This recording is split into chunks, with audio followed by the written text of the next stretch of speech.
बिस्मिल्लाहिर्रहमानिर्रहीम।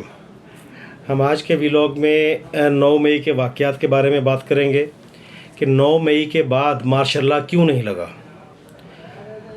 और इतने बड़ा वाक़या होने के बाद कि फ़ौज की जो तनसीबात हैं, जो इंस्टॉलेशंस हैं, उन पर जो हमले हुए या कोर कमांडर हाउस या जो भी मामलात हुए, GHQ पर हमला हुआ, उसके बाद मार्शल क्यों नहीं लगा। ये एक फ़िट केस है मार्शल लगाने के लिए। फ़ौज को तो बहाना चाहिए था, फ़ौज को बहाना चाहिए होता है मार्शल लगाने का, और ये बहुत फ़िट केस था मार्शल लगाने के लिए, लेकिन मार्शल नहीं लगा। और ये भी हम देखेंगे कि मार्शल भी नहीं लगा और उस साबिक़ वज़ीर आज़म को फांसी की सज़ा भी नहीं हुई। सबसे पहले हम बात करते हैं 9 मई के वाक़यात पर कि उसके बाद मार्शल क्यों नहीं लगा। देखें, जिस लेवल पर जिस शिद्दत के साथ 9 मई के वाक़यात हुए, जितनी नफ़रत का इज़हार किया गया, या जितनी इंस्टॉलेशंस पर, आर्मी की इंस्टॉलेशंस पर जो हमले हुए, GHQ पर हमले हुए, उसके बाद FIRs वगैरह तो दर्ज हुई, PTI के कारकुनों को गिरफ़्तार भी किया गया, उनका ट्रायल भी किया गया, उनका मिलिट्री ट्रायल भी किया गया, लेकिन मार्शल नहीं लगा। उसकी बहुत बड़ी वजह जो है ना, वो हम आपके साथ डिस्कस करना चाहते हैं। देखें, आइन का आर्टिकल 6, उसमें नवाज शरीफ साहब और जरदारी साहब ने तरमीम की थी 18वीं तरमीम के ज़रिए। आर्टिकल 6 में चंद अल्फाज जो शामिल किए गए थे, हकीकत ये है, अगर आप आइन की डॉट कनेक्टिंग करें तो आपको महसूस होता है, आपको कंफर्म हो जाता है कि आइन में जो तब्दीली नवाज शरीफ साहब और जरदारी साहब ने की थी आर्टिकल 6 में, कि आइंदा कोई भी जज, मार्शल तो पहले भी लगा करते थे, और जजेस सुप्रीम कोर्ट और हाई कोर्ट उसको वैलिडेट कर देती थी, उसको तौसीक कर देती थी, लेकिन नवाज शरीफ साहब ने और जरदारी साहब ने इसमें यह तरमीम की थी कि आइंदा कोई भी जज सुप्रीम कोर्ट या हाई कोर्ट का, वो किसी ऐसे इक़दाम को जो आर्टिकल 6 के तहत काबिल सज़ा हो, उसको वैलिडेट नहीं करेगा, उसकी तौसीक नहीं करेगा। इसलिए उन जज साहबान ने 9 मई के वक्त जो जज साहबान थे, इससे पहले वो उसको तौसीक किया करते थे, लेकिन अगर मार्शल लॉ लगता तो उसको वैलिडेट करवाने के लिए आर्मी चीफ ने, या उस वक्त या जिसने भी मार्शल लगाना था, उसने अदालतों के पास जाना था कि आप इसको वैलिडेट करें। और हमारे पास एक मिसाल इससे पहले मौजूद थी मुशर्रफ की सज़ा की सूरत में, कि उसको आर्टिकल 6 में सज़ाए मौत सुनाई गई थी, लेकिन जजेस को सज़ाए मौत नहीं सुनाई गई थी जो पिछले जो मार्शल लगा था उसमें। इस बार अगर कोई मार्शल लगता तो जजेस को भी सज़ाए मौत सुनाई जानी थी। इसलिए ना तो किसी जनरल ने हिम्मत की और ना ही किसी जज ने हिम्मत की। ये बहुत बड़ी वजह है कि मुल्क में मार्शल नहीं लगा। हालांकि 9 मई फिट मामला था कि फ़ौज को मौका मिल गया था कि वो मार्शल लगा दे।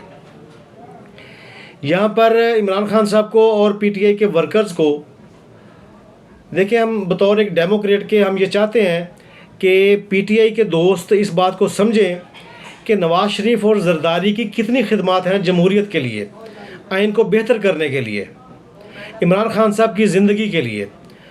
हम दूसरी मिसाल आपके सामने रखते हैं कि जब मुल्क में मार्शल लगा, ज़ियाउल्लाह का मार्शल आपको याद होगा, उसके बाद 2 साल के अरसे में जुल्फ़िकार अली भुट्टो को फांसी की सज़ा दे दी गई थी। जनरल मुशर्रफ ने मार्शल लगाया, नवाज शरीफ की हुकूमत ख़त्म की, नवाज शरीफ को सज़ा तो सुना दी गई, फांसी की सज़ाए मौत की सज़ा तो सुना दी गई, लेकिन उस पर इम्प्लीमेंटेशन नहीं हुई, क्योंकि नवाज शरीफ साहब मुआहदा करके अपनी जान बचाकर चले गए, और ये मुनासिब कदम था। लेकिन आप ये देखें कि उस चीज़ को, जिसकी वजह से फांसी की सज़ाएं मिलती थी सियासतदानों को, उस वजह को ख़त्म किसने किया? नवाज शरीफ साहब ने और जरदारी साहब ने। लेकिन आज भी हमारे PTI के दोस्त नवाज शरीफ साहब को और जरदारी साहब को गालियाँ निकालते हैं। हालांकि ये दोनों साहिबान, दोनों सियासतदान ऐसे हैं जो हमारे सीनियर पॉलिटिशियन हैं और कौमी जमातों के सरबराह हैं। इन्होंने आर्टिकल 6 में जो तरमीम की है उसके बाद मार्शल लॉ का इम्कान ख़त्म हो गया है। अब इमरान खान साहब चाहे कुछ करते फिरें, जो मर्ज़ी तोड़ फोड़ कर लें, इनके ख़िलाफ़ बगावत के मुकदमात भी हो सकते थे, लेकिन वो भी नहीं बने। बगावत पर उकसाने के मुकदमात भी हो सकते थे, फांसी की सज़ा हो सकती थी। लेकिन हमारे दोस्तों को, पीटीआई के दोस्तों को ये बात समझनी चाहिए कि नवाज शरीफ साहब और जरदारी साहब दोनों इस चीज़ की गारंटी हैं कि इमरान खान साहब को कोई सज़ा ना हो। ये ठीक है कि नवाज शरीफ इमरान खान साहब इस वक्त इस्टेब्लिशमेंट के कैदी हैं, वो सियासी जमातों को कैदी नहीं हैं, वो जमहूरियत के कैदी नहीं हैं, वो नवाज शरीफ साहब के या जरदारी साहब के कैदी नहीं हैं, वो फ़ौज के कैदी हैं। ये बात दुरुस्त है। लेकिन फ़ौज के कैदी होने के बावजूद, उनको जेल में रखने के बावजूद अदालतें मौजूद हैं। उसकी वजह कि मार्शल लॉ नहीं लगा। मार्शल लॉ नहीं लगा तो जजेस ने पीसीओ के तहत हलफ नहीं लिया और आइन अभी काम कर रहा है। चाहे जैसा भी है, आइन अभी काम कर रहा है और इमरान खान साहब को उसमें रिलीफ भी मिल रहा है।